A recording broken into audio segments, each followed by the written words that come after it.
மொட்டை part 2 video தான். மொட்டைலாம் அடித்து முடிச்சாச்சு. இப்போ வந்து சாமிக்கு தேங்காய் பழம் உடைக்கலாம் அப்படின்னு சொல்லிட்டு போயிட்டோம். கோயிலுக்குள்ளே போகும்போது பார்த்திங்கன்னா என்னோடய ஹஸ்பண்ட் சொல்லிட்டாங்க, நீ கருவறைக்குள்ளெல்லாம் வந்து ஃபோட்டோ எடுக்கக்கூடாது அப்படின்ட்டாங்க. அதனால் ஹைகோர்ட் மகாராஜா வந்து வீடியோ எடுக்காமல் போயாச்சு.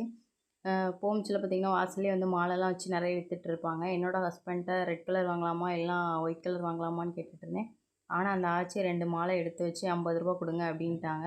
அப்படி வாங்கிட்டு உள்ளே போயிட்டு சாமி கும்பிட்டுட்டு வந்துட்டோம். உள்ளே பார்த்திங்கன்னா சாமி பிரகாரம் சுற்றி வரும்ச்சுல, அதில் வந்து பூட்டெல்லாம் தொங்க போட்டிருந்தாங்க. அது ஏன்னு தெரியல.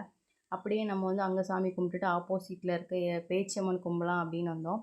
பேச்சியம்மன் பார்த்திங்கன்னா பேச்சியம்மனோட சிலை எப்படி இருக்கோ அதே மாதிரி தான் மகாராஜா சிலை வந்து இதோட நல்லாவே டபுள் மடங்காக உயரமாக இருப்பார். பார்க்க அழகாக இருப்பார்.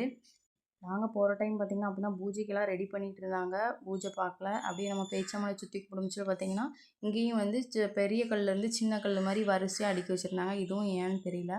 இந்த கோயிலில் வந்து மகாராஜா கிட்ட தான் வந்து திருநார் கொடுப்பாங்க. இங்கே வந்து குங்குமம் கொடுக்க மாட்டாங்க. அதுக்கு பதிலாக மண் கொடுப்பாங்க. அதுவும் பூசிட்டு அப்படியே நம்ம வந்து சுற்றி கும்பிட்டாச்சு. அப்புறம் வந்து நிறைய பேர் வந்து கிடா வெட்டி அப்போலாம் சமையல் பண்ணிலாம் சாப்பிடுவாங்க. என்னோடய ஹஸ்பண்ட் ஃபேமிலி வந்து பெரிய ஃபேமிலி. அவங்களோடது எங்கள் ஹஸ்பண்டோட தாத்தா இருக்க காலத்தில் வந்து இங்கே வந்து நல்ல கிடா வருஷம் வருஷம் கிடா வெட்டி பொங்கல் வச்சு அப்படிலாம் செய்வாங்க. திருவிழா டைம் அங்கெல்லாம் ஃபுல்லாகவே வயக்காடாக இருக்கும்.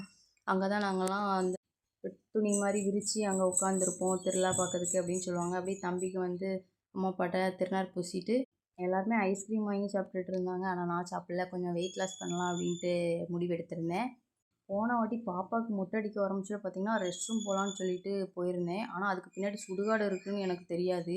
போயிட்டு வரும்போது தான் சொன்னாங்க பின்னாடி ஒரு பொணம் எரிஞ்சிட்டு இருக்குன்ட்டு. எனக்கு கதி கலங்கிடுச்சு.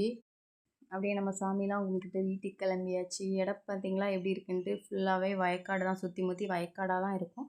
கொடை டைம் நல்லா க்ளீன் பண்ணி போடுவாங்க போல். நான் கொடை டைம் போனதில்லை.